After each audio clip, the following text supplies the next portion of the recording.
ॐ विष्णवे नमः। ॐ नारायणाय नमः। ॐ वासुदेवाय नमः। ॐ श्रीधराय नमः। ॐ माधवाय नमः। ॐ गोविन्दाय नमः। ॐ दामोदराय नमः। ॐ ऋषिकेशाय नमः। ॐ पद्मनाभाय नमः। ॐ जनार्दनाय नमः। ॐ अच्युताय नमः। ॐ केशवाय नमः। ॐ पुरुषोत्तमाय नमः। ॐ अधोक्षजाय नमः। ॐ त्रिविक्रमाय नमः। ॐ वामनाय नमः। ॐ उपेन्द्राय नमः। ॐ मधुसूदनाय नमः। ॐ अनन्ताय नमः। ॐ मुकुन्दाय नमः। ॐ कृष्णाय नमः। ॐ रामाय नमः। ॐ हरये नमः। ॐ जगन्नाथाय नमः। ॐ श्रीपतये नमः। ॐ लक्ष्मीपतये नमः। ॐ गरुडध्वजाय नमः। ॐ चक्रपाणये नमः। ॐ गदाधराय नमः। ॐ शङ्खपाणये नमः। ॐ पद्महस्ताय नमः। ॐ पीताम्बराय नमः।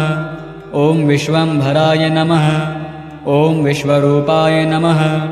ॐ विश्वात्मने नमः। ॐ जगत्पतये नमः। ॐ जगदीशाय नमः। ॐ परब्रह्मणे नमः। ॐ परमात्मने नमः। ॐ सनातनाय नमः। ॐ अव्ययाय नमः। ॐ शाश्वताय नमः। ॐ सर्वेश्वराय नमः। ॐ सर्वात्मने नमः। ॐ सर्वगाय नमः। ॐ सर्वज्ञाय नमः। ॐ सर्वशक्तिमते नमः। ॐ योगेशाय नमः। ॐ योगविदां नेत्र्यै नमः। ॐ योगिनां पतये नमः। ॐ श्रीनिवासाय नमः। ॐ श्रीनिधये नमः। ॐ श्रीवत्सलाञ्छनाय नमः। ॐ कौस्तुभधराय नमः। ॐ वनमालिने नमः। ॐ चतुर्भुजाय नमः। ॐ चतुर्व्यूहाय नमः। ॐ देवदेवाय नमः। ॐ देवेशाय नमः। ॐ सुरेशाय नमः। ॐ सुरारिघ्नाय नमः। ॐ दैत्यान्तकाय नमः। ॐ असुरारये नमः। ॐ भूतभावनाय नमः। ॐ भूतात्मने नमः। ॐ भूतकृते नमः। ॐ भूतभृते नमः। ॐ धर्मगुप्ते नमः। ॐ धर्माध्यक्षाय नमः। ॐ सत्यधर्मपरायणाय नमः। ॐ सत्याय नमः। ॐ सत्यसङ्कल्पाय नमः। ॐ सत्यव्रताय नमः। ॐ शरणागतवत्सलाय नमः। ॐ भक्तवत्सलाय नमः। ॐ करुणासागराय नमः। ॐ दीनबन्धवे नमः। ॐ कृपानिधये नमः। ॐ आनन्दाय नमः। ॐ नन्दनाय नमः। ॐ नन्दकीधराय नमः। ॐ शारङ्गधन्वने नमः। ॐ यज्ञपुरुषाय नमः। ॐ यज्ञभुजे नमः। ॐ यज्ञेशाय नमः। ॐ यज्ञपतये नमः। ॐ प्रजापतये नमः। ॐ लोकनाथाय नमः। ॐ लोकपालाय नमः। ॐ लोकबन्धवे नमः। ॐ भुवनेश्वराय नमः। ॐ त्रैलोक्यनाथाय नमः। ॐ त्राताय नमः। ॐ रक्षके नमः। ॐ पावनाय नमः। ॐ पुण्यकीर्तये नमः। ॐ पुण्यश्रवणकीर्तनाय नमः। ॐ मोक्षदाय नमः। ॐ मुक्तिदाय नमः। ॐ परमेश्वराय नमः। ॐ नारसिंहाय नमः। ॐ वराहाय नमः। ॐ कूर्माय नमः। ॐ मत्स्याय नमः। ॐ परशुरामाय नमः। ॐ बुद्धाय नमः। ॐ कल्किने नमः। ॐ श्रीमहाविष्णवे नमः। ॐ विष्णवे नमः। ॐ नारायणाय नमः। ॐ वासुदेवाय नमः। ॐ श्रीधराय नमः। ॐ माधवाय नमः। ॐ गोविन्दाय नमः। ॐ दामोदराय नमः। ॐ ऋषिकेशाय नमः। ॐ पद्मनाभाय नमः। ॐ जनार्दनाय नमः। ॐ अच्युताय नमः। ॐ केशवाय नमः। ॐ पुरुषोत्तमाय नमः। ॐ अधोक्षजाय नमः। ॐ त्रिविक्रमाय नमः। ॐ वामनाय नमः। ॐ उपेन्द्राय नमः। ॐ मधुसूदनाय नमः। ॐ अनन्ताय नमः। ॐ मुकुन्दाय नमः। ॐ कृष्णाय नमः। ॐ रामाय नमः। ॐ हरये नमः। ॐ जगन्नाथाय नमः। ॐ श्रीपतये नमः। ॐ लक्ष्मीपतये नमः। ॐ गरुडध्वजाय नमः। ॐ चक्रपाणये नमः। ॐ गदाधराय नमः। ॐ शङ्खपाणये नमः। ॐ पद्महस्ताय नमः।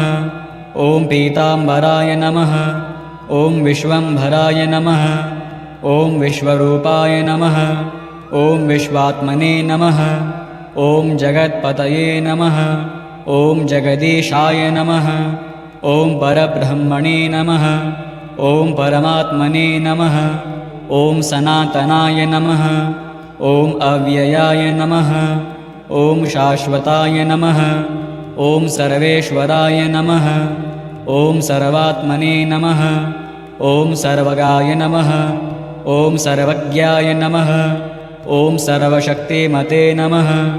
ॐ योगेशाय नमः। ॐ योगविदां नेत्र्यै नमः। ॐ योगिनां पतये नमः। ॐ श्रीनिवासाय नमः। ॐ श्रीनिधये नमः। ॐ श्रीवत्सलाञ्छनाय नमः। ॐ कौस्तुभधराय नमः। ॐ वनमालिने नमः। ॐ चतुर्भुजाय नमः। ॐ चतुर्व्यूहाय नमः। ॐ देवदेवाय नमः। ॐ देवेशाय नमः। ॐ सुरेशाय नमः। ॐ सुरारिघ्नाय नमः। ॐ दैत्यान्तकाय नमः।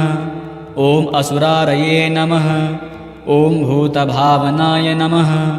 ॐ भूतात्मने नमः। ॐ भूतकृते नमः। ॐ भूतभृते नमः। ॐ धर्मगुप्ते नमः। ॐ धर्माध्यक्षाय नमः। ॐ सत्यधर्मपरायणाय नमः। ॐ सत्याय नमः। ॐ सत्यसङ्कल्पाय नमः। ॐ सत्यव्रताय नमः। ॐ शरणागतवत्सलाय नमः। ॐ भक्तवत्सलाय नमः। ॐ करुणासागराय नमः। ॐ दीनबन्धवे नमः।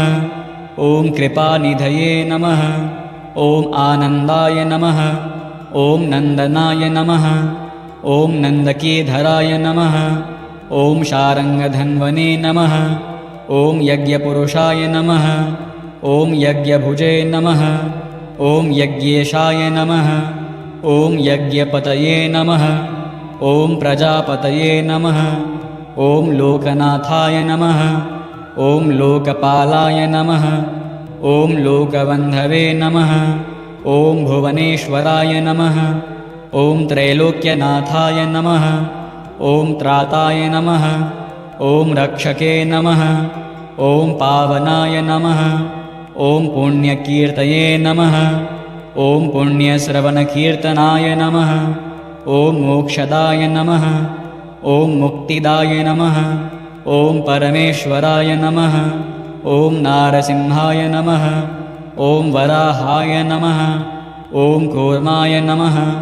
ॐ मत्स्याय नमः। ॐ परशुरामाय नमः। ॐ बुद्धाय नमः। ॐ कल्किने नमः। ॐ श्रीमहाविष्णवे नमः। ॐ विष्णवे नमः। ॐ नारायणाय नमः। ॐ वासुदेवाय नमः। ॐ श्रीधराय नमः। ॐ माधवाय नमः। ॐ गोविन्दाय नमः। ॐ दामोदराय नमः। ॐ ऋषिकेशाय नमः। ॐ पद्मनाभाय नमः। ॐ जनार्दनाय नमः। ॐ अच्युताय नमः। ॐ केशवाय नमः। ॐ पुरुषोत्तमाय नमः। ॐ अधोक्षजाय नमः। ॐ त्रिविक्रमाय नमः। ॐ वामनाय नमः। ॐ उपेन्द्राय नमः।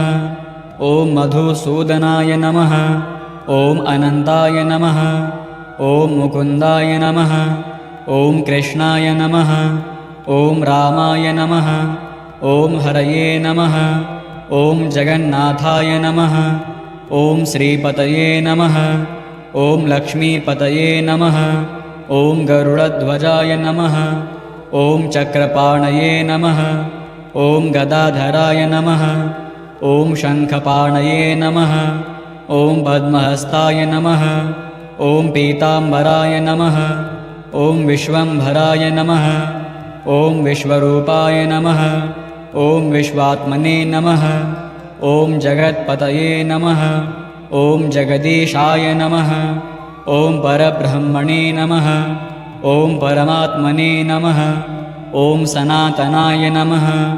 ॐ अव्ययाय नमः। ॐ शाश्वताय नमः। ॐ सर्वेश्वराय नमः। ॐ सर्वात्मने नमः। ॐ सर्वगाय नमः। ॐ सर्वज्ञाय नमः। ॐ सर्वशक्तिमते नमः। ॐ योगेशाय नमः। ॐ योगविदां नेत्र्यै नमः। ॐ योगिनां पतये नमः। ॐ श्रीनिवासाय नमः। ॐ श्रीनिधये नमः। ॐ श्रीवत्सलाञ्छनाय नमः। ॐ कौस्तुभधराय नमः। ॐ वनमालिने नमः। ॐ चतुर्भुजाय नमः। ॐ चतुर्व्यूहाय नमः। ॐ देवदेवाय नमः। ॐ देवेशाय नमः। ॐ सुरेशाय नमः। ॐ सुरारिघ्नाय नमः। ॐ दैत्यान्तकाय नमः। ॐ असुरारये नमः। ॐ भूतभावनाय नमः। ॐ भूतात्मने नमः। ॐ भूतकृते नमः। ॐ भूतभृते नमः। ॐ धर्मगुप्ते नमः। ॐ धर्माध्यक्षाय नमः। ॐ सत्यधर्मपरायणाय नमः। ॐ सत्याय नमः। ॐ सत्यसङ्कल्पाय नमः। ॐ सत्यव्रताय नमः। ॐ शरणागतवत्सलाय नमः। ॐ भक्तवत्सलाय नमः। ॐ करुणासागराय नमः। ॐ दीनबन्धवे नमः। ॐ कृपानिधये नमः। ॐ आनन्दाय नमः। ॐ नन्दनाय नमः। ॐ नन्दकीधराय नमः। ॐ शारङ्गधन्वने नमः। ॐ यज्ञपुरुषाय नमः। ॐ यज्ञभुजे नमः। ॐ यज्ञेशाय नमः। ॐ यज्ञपतये नमः। ॐ प्रजापतये नमः। ॐ लोकनाथाय नमः। ॐ लोकपालाय नमः। ॐ लोकबन्धवे नमः। ॐ भुवनेश्वराय नमः। ॐ त्रैलोक्यनाथाय नमः। ॐ त्राताय नमः। ॐ रक्षके नमः। ॐ पावनाय नमः। ॐ पुण्यकीर्तये नमः। ॐ पुण्यश्रवणकीर्तनाय नमः। ॐ मोक्षदाय नमः। ॐ मुक्तिदाय नमः। ॐ परमेश्वराय नमः।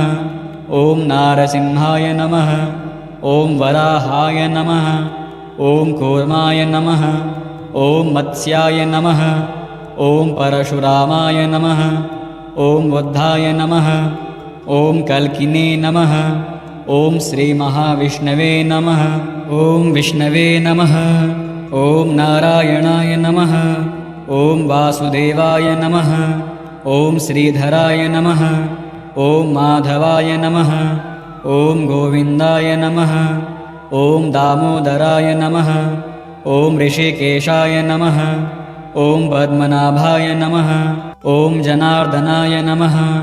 ॐ अच्युताय नमः। ॐ केशवाय नमः। ॐ पुरुषोत्तमाय नमः। ॐ अधोक्षजाय नमः। ॐ त्रिविक्रमाय नमः। ॐ वामनाय नमः। ॐ उपेन्द्राय नमः। ॐ मधुसूदनाय नमः। ॐ अनन्ताय नमः। ॐ मुकुन्दाय नमः। ॐ कृष्णाय नमः। ॐ रामाय नमः। ॐ हरये नमः। ॐ जगन्नाथाय नमः। ॐ श्रीपतये नमः। ॐ लक्ष्मीपतये नमः। ॐ गरुडध्वजाय नमः। ॐ चक्रपाणये नमः। ॐ गदाधराय नमः। ॐ शङ्खपाणये नमः। ॐ पद्महस्ताय नमः। ॐ पीताम्बराय नमः। ॐ विश्वम्भराय नमः। ॐ विश्वरूपाय नमः। ॐ विश्वात्मने नमः। ॐ जगत्पतये नमः। ॐ जगदीशाय नमः। ॐ परब्रह्मणे नमः। ॐ परमात्मने नमः। ॐ सनातनाय नमः। ॐ अव्ययाय नमः। ॐ शाश्वताय नमः। ॐ सर्वेश्वराय नमः। ॐ सर्वात्मने नमः। ॐ सर्वगाय नमः। ॐ सर्वज्ञाय नमः। ॐ सर्वशक्तिमते नमः। ॐ योगेशाय नमः। ॐ योगविदां नेत्र्यै नमः। ॐ योगिनां पतये नमः। ॐ श्रीनिवासाय नमः। ॐ श्रीनिधये नमः। ॐ श्रीवत्सलाञ्छनाय नमः। ॐ कौस्तुभधराय नमः। ॐ वनमालिने नमः। ॐ चतुर्भुजाय नमः। ॐ चतुर्व्यूहाय नमः। ॐ देवदेवाय नमः। ॐ देवेशाय नमः। ॐ सुरेशाय नमः। ॐ सुरारिघ्नाय नमः। ॐ दैत्यान्तकाय नमः। ॐ असुरारये नमः। ॐ भूतभावनाय नमः। ॐ भूतात्मने नमः। ॐ भूतकृते नमः। ॐ भूतभृते नमः। ॐ धर्मगुप्ते नमः। ॐ धर्माध्यक्षाय नमः। ॐ सत्यधर्मपरायणाय नमः। ॐ सत्याय नमः। ॐ सत्यसङ्कल्पाय नमः। ॐ सत्यव्रताय नमः। ॐ शरणागतवत्सलाय नमः। ॐ भक्तवत्सलाय नमः।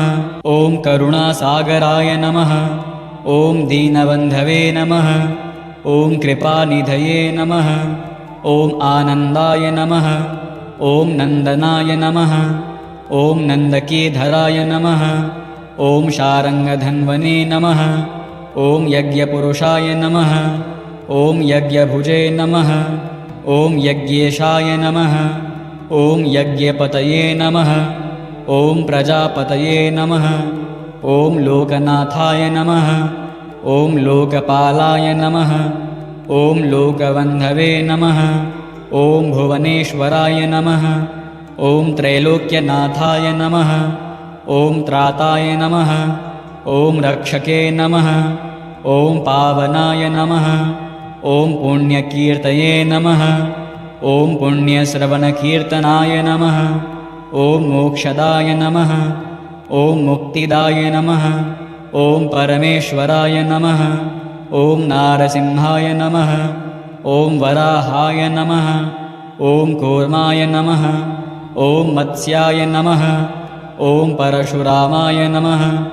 ॐ बुद्धाय नमः। ॐ कल्किने नमः। ॐ श्रीमहाविष्णवे नमः। ॐ विष्णवे नमः। ॐ नारायणाय नमः। ॐ वासुदेवाय नमः। ॐ श्रीधराय नमः। ॐ माधवाय नमः। ॐ गोविन्दाय नमः। ॐ दामोदराय नमः। ॐ ऋषिकेशाय नमः। ॐ पद्मनाभाय नमः। ॐ जनार्दनाय नमः। ॐ अच्युताय नमः। ॐ केशवाय नमः। ॐ पुरुषोत्तमाय नमः। ॐ अधोक्षजाय नमः। ॐ त्रिविक्रमाय नमः। ॐ वामनाय नमः। ॐ उपेन्द्राय नमः। ॐ मधुसूदनाय नमः। ॐ अनन्ताय नमः। ॐ मुकुन्दाय नमः। ॐ कृष्णाय नमः। ॐ रामाय नमः। ॐ हरये नमः। ॐ जगन्नाथाय नमः। ॐ श्रीपतये नमः। ॐ लक्ष्मीपतये नमः। ॐ गरुडध्वजाय नमः। ॐ चक्रपाणये नमः। ॐ गदाधराय नमः। ॐ शङ्खपाणये नमः। ॐ पद्महस्ताय नमः। ॐ पीताम्बराय नमः। ॐ विश्वम्भराय नमः। ॐ विश्वरूपाय नमः। ॐ विश्वात्मने नमः। ॐ जगत्पतये नमः। ॐ जगदीशाय नमः। ॐ परब्रह्मणे नमः। ॐ परमात्मने नमः। ॐ सनातनाय नमः। ॐ अव्ययाय नमः। ॐ शाश्वताय नमः। ॐ सर्वेश्वराय नमः। ॐ सर्वात्मने नमः। ॐ सर्वगाय नमः। ॐ सर्वज्ञाय नमः। ॐ सर्वशक्तिमते नमः। ॐ योगेशाय नमः। ॐ योगविदां नेत्रे नमः। ॐ योगिनां पतये नमः। ॐ श्रीनिवासाय नमः। ॐ श्रीनिधये नमः। ॐ श्रीवत्सलाञ्छनाय नमः। ॐ कौस्तुभधराय नमः। ॐ वनमालिने नमः। ॐ चतुर्भुजाय नमः। ॐ चतुर्व्यूहाय नमः। ॐ देवदेवाय नमः। ॐ देवेशाय नमः। ॐ सुरेशाय नमः। ॐ सुरारिघ्नाय नमः। ॐ दैत्यान्तकाय नमः। ॐ असुरारये नमः। ॐ भूतभावनाय नमः। ॐ भूतात्मने नमः। ॐ भूतकृते नमः। ॐ भूतभृते नमः। ॐ धर्मगुप्ते नमः। ॐ धर्माध्यक्षाय नमः। ॐ सत्यधर्मपरायणाय नमः। ॐ सत्याय नमः। ॐ सत्यसङ्कल्पाय नमः। ॐ सत्यव्रताय नमः। ॐ शरणागतवत्सलाय नमः। ॐ भक्तवत्सलाय नमः। ॐ करुणासागराय नमः। ॐ दीनबन्धवे नमः। ॐ कृपानिधये नमः। ॐ आनन्दाय नमः। ॐ नन्दनाय नमः। ॐ नन्दकीधराय नमः। ॐ शारङ्गधन्वने नमः। ॐ यज्ञपुरुषाय नमः। ॐ यज्ञभुजे नमः। ॐ यज्ञेशाय नमः। ॐ यज्ञपतये नमः। ॐ प्रजापतये नमः। ॐ लोकनाथाय नमः। ॐ लोकपालाय नमः। ॐ लोकबन्धवे नमः। ॐ भुवनेश्वराय नमः। ॐ त्रैलोक्यनाथाय नमः। ॐ त्राताय नमः। ॐ रक्षके नमः। ॐ पावनाय नमः। ॐ पुण्यकीर्तये नमः। ॐ पुण्यश्रवणकीर्तनाय नमः। ॐ मोक्षदाय नमः। ॐ मुक्तिदाय नमः। ॐ परमेश्वराय नमः। ॐ नारसिंहाय नमः। ॐ वराहाय नमः। ॐ कूर्माय नमः। ॐ मत्स्याय नमः। ॐ परशुरामाय नमः। ॐ बुद्धाय नमः। ॐ कल्किने नमः।